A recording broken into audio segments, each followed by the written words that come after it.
7 अक्टूबर 2023 वह समय जिसे सभी ने देखा, सभी ने विटनेस किया और शायद इतिहास खुद भी इस समय को याद रखना नहीं चाहेगा। मैं बात कर रही हूँ इजराइल और हमास के बीच में छिड़ी उस जंग के बारे में जिसमें लाखों लोग बेघर हो चुके हैं, लाखों बच्चे अपनी जान गंवा चुके हैं। इनफैक्ट कुछ तो ऐसे भी हैं जो शायद जन्म भी नहीं ले पाए।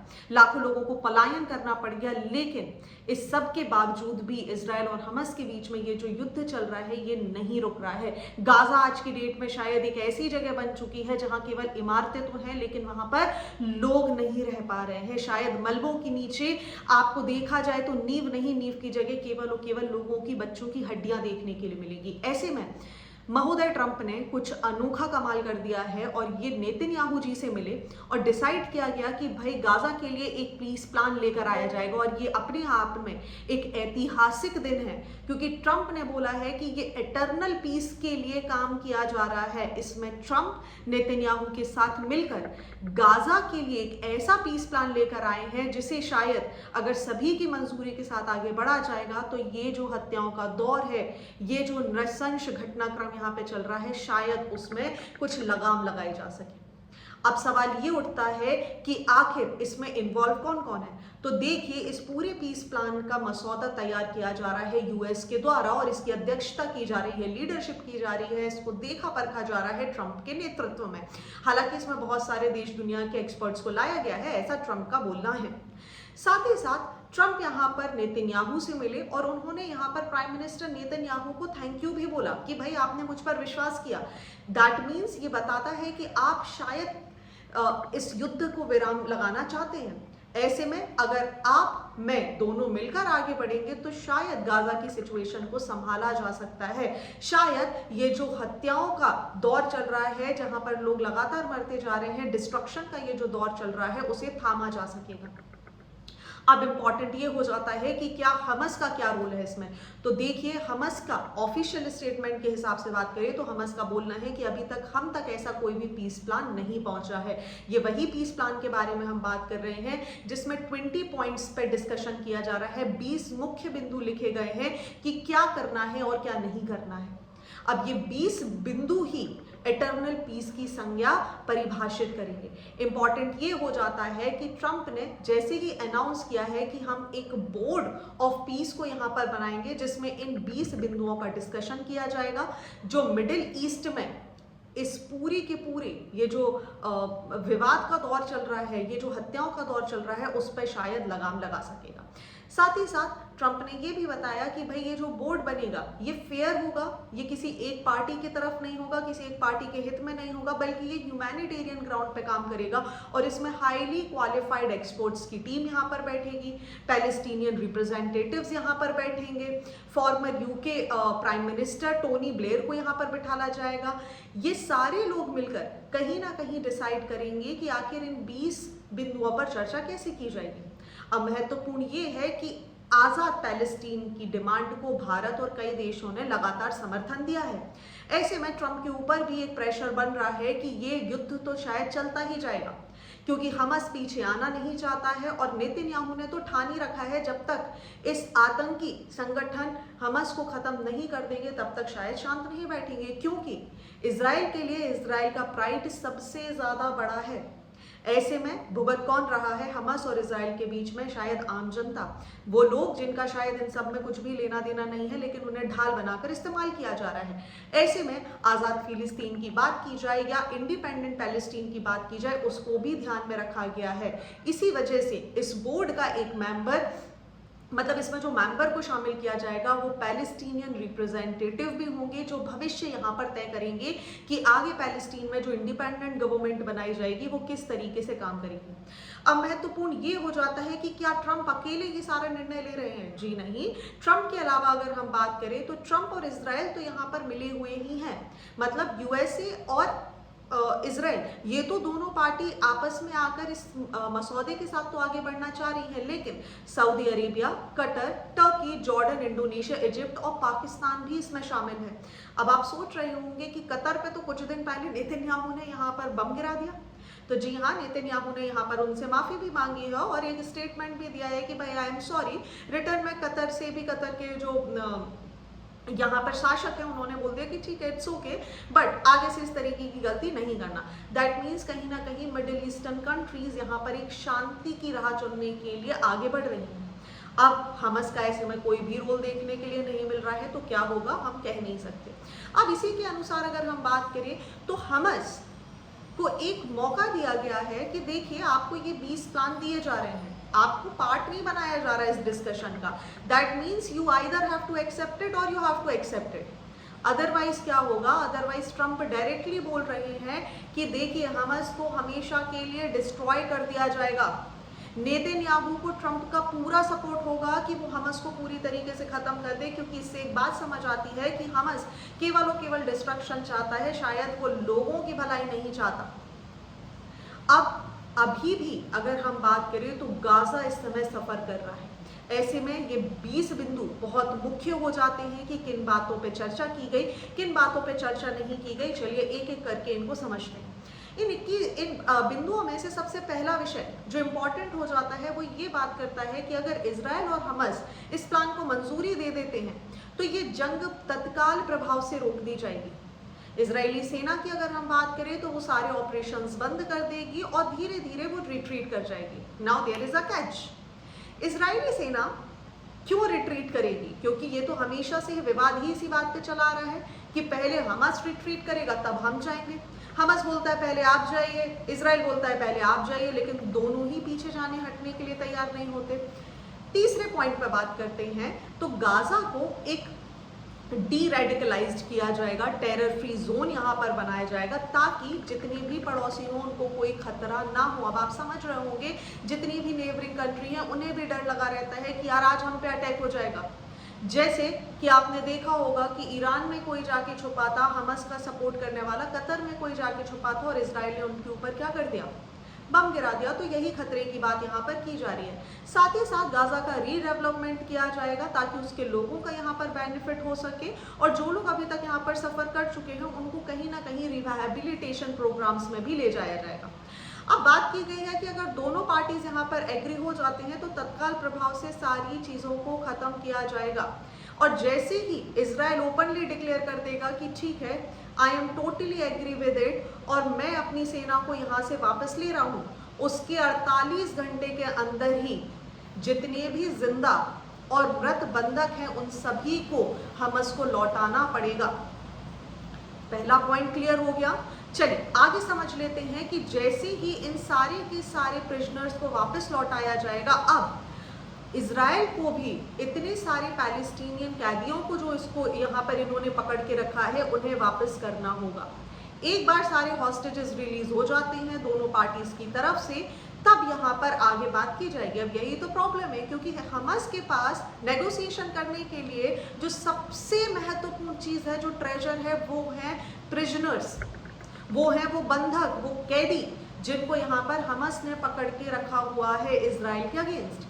अगर मैं रफली बात करूं इन हॉस्टेजेस की तो आप समझिए 1700 गाजन्स की बात करें तो ये इजराइल के पास हैं जो कि हमास के लोग हैं। इनको 7 अक्टूबर 2023 को जब पहली बार ये युद्ध शुरू हुआ था तब पकड़ा गया था, जिसमें बच्चे, महिलाएं सभी शामिल हैं। चलिए आगे बात कर लेते हैं। एक बार इन हॉस्टेजेस को रिटर्न कर दिया जाएगा, अगर हमास के मेंबर डिसाइड करते हैं कि भाई हम पीसफुली कोएग्जिस्ट करना चाहते हैं तो सब कुछ ठीक है, उनके वेपन्स को सरेंडर कर लिया जाएगा और उन्हें कहीं ना कहीं आगे मोटिवेट किया जाएगा कि आप अच्छे काम करें। हालांकि कोई जोर जबरदस्ती नहीं होगी कि आपको गाजा में ही रहना है। अगर वो कहीं और जाना चाहते हैं और कोई दूसरा कंट्री उन्हें सेफ पैसेज प्रोवाइड करता है जैसे सऊदी, कतर या कोई भी, तो ये वहां भी जा सकते हैं। मतलब किसी को भी जबरदस्ती गाजा में रोका नहीं जाएगा। अब जैसे ही ये पूरा का पूरा एग्रीमेंट एक्सेप्ट हो जाएगा, यहाँ पर एड दी जाएगी लोगों को रिहैबिलिटेट करने के लिए, मदद पहुंचाई जाएगी गाजा स्ट्रिप में, जिससे जो लोग हैं जो सफर कर रहे हैं वो यहाँ पर अपने आप को रीस्टैब्लिश कर पाए। अब आप सोच रहे होंगे कि गाजा में तो पहले भी एड दी जा रही थी। जी हाँ, अभी तक गाजा में गाजा ह्यूमैनिटेरियन फाउंडेशन यहाँ पे एड करता है, जिसमें इसराइल और यूएस मिले हुए हैं। हालांकि इस फाउंडेशन के ऊपर कई बार प्रश्न चिन्ह भी लगाए गए हैं कि जब भी लोग यहाँ पे एड लेने जाते हैं उनकी मृत्यु कैसे हो जाती है। बदले में यहाँ पर इसराइल कहता है कि ये लोग हमास के लोग होते हैं जो यहाँ पर आम जनता की तरह बन के आ जाते हैं और इसीलिए हमें कुछ ना कुछ निर्णय लेना पड़ता है। चलिए कोई बात नहीं, हम आगे अगर यहाँ पर समझने की कोशिश करें तो इस जंग में बहुत सारे लोगों को नुकसान हुआ है। ऐसे में डिसाइड किया गया कि गाजा से रेडिकलिज्म को खत्म करना होगा, टेरर फ्री जोन बनाना होगा। अब सब कुछ कर दिया आपने, नाउ व्हाट? रीडेवलपमेंट के लिए बात की गई है कि एक इकोनॉमिक प्लान तैयार किया जाएगा जिसके लिए मिडिल ईस्ट से जो लोग शहर बनाने में जो एक्सपर्ट है, आपको पता है मिडिल ईस्ट की इमारतें अपने आप में बहुत ही फेमस है, उनको बुलाया जाएगा और यहाँ पर एक ऐसा इकोसिस्टम तैयार किया जाएगा कि लोगों को नौकरी मिल सके, लोगों को रोजगार मिल सके। इंपॉर्टेंट हो जाता है, दैट मीन्स गाजा में एक इकोनॉमिक जोन बनाया जाएगा, टैक्सेस को कम किया जाएगा ताकि ना केवल नौकरियां मिल सके बल्कि व्यापार को भी बढ़ावा दिया जा सकेगा। तो ये सारी की सारी चीजें आपको समझनी होगी कि कितनी महत्वपूर्ण है। ये मैंने आपको एक इसका रफ बताया है जिसमें इसके बहुत सारे बिंदु हमें देखने के लिए मिलते हैं।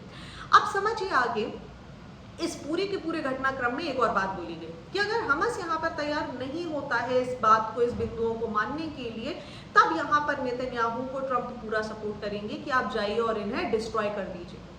अब यहाँ पर एक गारंटी भी प्रोवाइड की जाएगी कि सारे के सारे रीजनल पार्टनर्स मिलकर ये इंश्योर करेंगे कि हमास या उसके किसी भी फैक्शन को, उसके किसी भी सपोर्ट ग्रुप को यहाँ पर दोबारा सहायता नहीं दी जाएगी, उन्हें दोबारा पनाह नहीं दी जाएगी। सिमिलरली इसराइल भी यहाँ पर इंटरफेयर नहीं करेगा।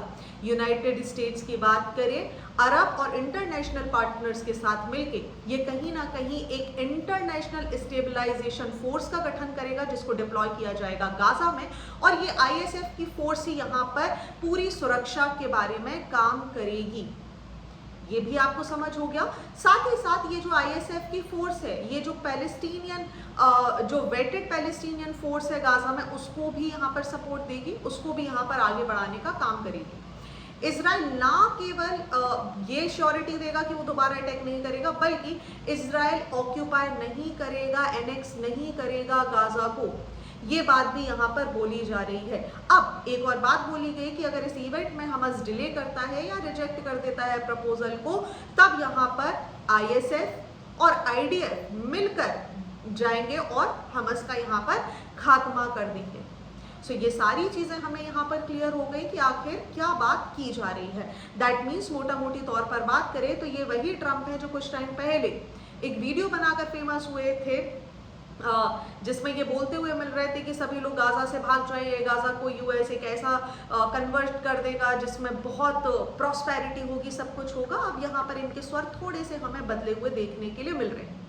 सबसे इंपॉर्टेंट बात यह है कि किसी को भी गाजा छोड़ने के लिए मजबूर नहीं किया जाने वाला है। बोला गया है कि आप जाना चाहते हैं आप चले जाइए, आप चले गए हैं और आप वापस आना चाहते हैं तो आप वापस भी आ जाइए। दैट मीन्स किसी भी तरीके की जोर जबरदस्ती नहीं की जाएगी।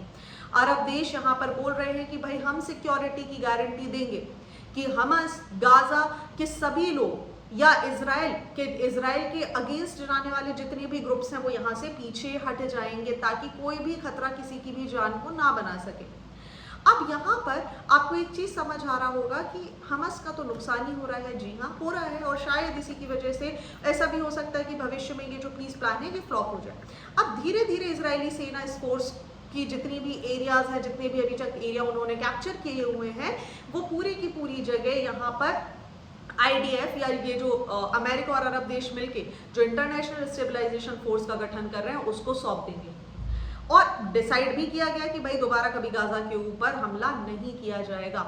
दूसरा बात की गई कि अब एक नई सरकार का यहाँ पर गठन किया जाएगा जिसमें हमास का कोई भी रोल नहीं होगा। जितनी भी इन्होंने सुरंगें बनाई हुई हैं, जितने भी यहाँ पर इन्होंने आर्मी इंफ्रास्ट्रक्चर्स बनाए हैं उन्हें खत्म किया जाएगा और नई सरकार के जो भी यहाँ पे लीडर्स होंगे वो आपस में अपने नेबरिंग कंट्रीज के साथ मिलकर यहाँ पर अमन और चैन के लिए जो भी काम करना होगा वो करेंगे, विच इज ऑल्सो फाइन। आगे एक नॉन परमानेंट रूप में गाजा पर एक एडमिनिस्ट्रेटिव बनाया जाएगा जो कि कहीं ना कहीं ट्रांजिशनल गवर्नमेंट का काम करेगी जब तक नई गवर्नमेंट यहाँ पर नहीं बन जाती। ये जो गवर्नमेंट बनेगी ये पैलेस्टीन के लिए एक टेक्नोक्रेट्स की एक नई टीम से बनाई जाएगी और इस टीम की निगरानी भी होगी, जिसके लिए बेसिकली अमेरिका और अरब जितने भी देश हैं ये मिलकर बोल रहे हैं कि हम इसका सुपरविजन यहाँ पर करेंगे। अब यहाँ पर समझ लीजिए कि कहीं ना कहीं डायरेक्टली और इनडायरेक्टली यहाँ पर मंजूरी दे दी जा रही है कि पैलेस्टीन की अपनी खुद की एक सरकार यहाँ पर बनाई जाएगी, जिसकी डिमांड बहुत टाइम से पैलेस्टीन के लोग कर रहे थे। तो महत्वपूर्ण हो जाता है कि इस पूरे इंफ्रास्ट्रक्चर में सारी बुनियादी बातों को कवर किया गया। अब एक और बुनियादी बात जो थी कि हमास के वो सारे लोग जिन्होंने यहाँ पे लड़ाई लड़ी है उनका क्या, तो उनको भी बोला गया कि आपको 2 ऑप्शन दिए गए हैं, अगर आप यहाँ पे सब कुछ सरेंडर करके अमन और शांति की राह अपनाना चाहते हैं तो यार मोर देन वेलकम, आइए और हमारे साथ यहाँ पर रहिए आराम से। अगर आप ऐसा नहीं करना चाहते हैं तो then you are free to move away, लेकिन आपके लिए गाजा में कोई भी जगह नहीं होगी। ऐसे में महत्वपूर्ण हो जाता है कि गाजा का कहीं ना कहीं रीडेवलपमेंट और री इंफ्रास्ट्रक्चर हमें देखने के लिए मिलेगा। अब सवाल आ जाता है कि चलिए हमास तक तो इसका मसौदा नहीं पहुंचाया गया, तो नेतन्याहू ने क्या बोला? तो नेतन्याहू ये बोल रहे हैं कि हमारे जितने भी हॉस्टेजेस हैं, those who are lived and those who dead, all of them would return home immediately. Hamas will disarm, Gaza will be demilitarized, Israel will retain the security responsibility, including the security parameters for the foreseeable future. Gaza में यहाँ पर किसी भी व्यक्ति को नुकसान नहीं पहुंचाया जाएगा, ऐसा नेतन्याहू अश्योरेंस दे रहे हैं। अब सवाल ये भी उठता है कि भाई इतनी जल्दी क्या है? तो शायद बहुत सारी कंट्रीज जल्दी जल्दी पैलेस्टीन को सपोर्ट कर रही हैं, रिकॉग्नाइज कर रही हैं, और ऐसे में ट्रंप कोई भी मौका छोड़ना नहीं चाहते। ट्रंप को पीस मेकर बनने की आदत है और वो कोशिश करते रहते हैं कि जहां उन्हें इनवाइट नहीं भी किया जा रहा है वहां वो फॉल्स क्लेम तो ले ही लेते हैं, लेकिन यहाँ तो नेतन्याहू इनके अच्छे दोस्त हैं, तो क्यों ना इस मौके का फायदा उठाया जाए और शायद जो नोबेल पीस प्राइज इन्हें मिल सकता है उसको यहाँ पर पक्का किया जाए। अब 1 साल बाद इसराइल में देखिए चुनाव होने हैं, तो पॉइंट ये है कि क्या इजराइल इस प्लान को मानेगा या नहीं, हमें देखना होगा, क्योंकि नेतन्याहू को अपनी कैबिनेट के साथ भी डिस्कशन करना होगा। हमास की बात करें तो वो शायद ही इस बात को मानेंगे, क्योंकि यहाँ पर उनके लिए कोई भी अच्छी बात नहीं रखी गई है, केवल और केवल उन्हें सरेंडर करवाया जा रहा है। सवाल ये भी उठता है कि इजराइल ने अभी तक इतनी जो जमीन यहाँ पर जीत ली है, इनसे छीन ली है, क्या इजराइल उसे वापस करना चाहेगा? आई डोंट थिंक सो उसको वापस करना चाहेंगे, क्योंकि इजराइल बोलता है कि भाई 1 इंच भी वापस नहीं करेंगे। अब ये सारी चीजों की बात करें तो ये कहीं ना कहीं चैलेंजेस हमें देखने के लिए मिल सकते हैं। दूसरी चीज ये भी हो सकती है कि कहीं ना कहीं गाजा के जो रेसिडेंट हैं ये एक विदेशी सरकार के द्वारा स्थापित की जाने वाली सरकार को शायद रिजेक्ट कर दें, क्योंकि उनका शुरू से ही एक डिमांड है कि भाई हम अपने लिए खुद का डिसीजन लेंगे। 1000 ऑफ पैलेस्टीनियन प्रिजनर्स को जब आप छोड़ा जाएगा तो वो भी यहाँ पर उनको भी समझ नहीं आएगा कि अब क्या करना है और कैसे करना है। ऐसे में ये प्लान किस तरीके से वर्क करता है या नहीं करता है हमें देखना होगा, क्योंकि शायद इसमें कहीं ना कहीं एक संप्रभुता का या सॉवरेनिटी का भी प्रश्न बन के आएगा कि गाजा सेल्फ डिटर्मिनेशन चाहता है, लेकिन आप तो एक ऐसी सरकार बनाने की बात कर रहे हैं जिसे यूएस और अरब देश मिलकर स्थापित करेंगे। दूसरी चीज, अकाउंटेबल कौन होगा? इसमें बोल तो दिया गया है कि भाई अरब और यूएस मिलके यहाँ पर अकाउंटेबिलिटी लेंगे, लेकिन अगर इस अकाउंटेबिलिटी की फुलफिलमेंट नहीं हुई तो क्या होगा, इसका कोई भी डिस्कशन इसमें नहीं किया गया है।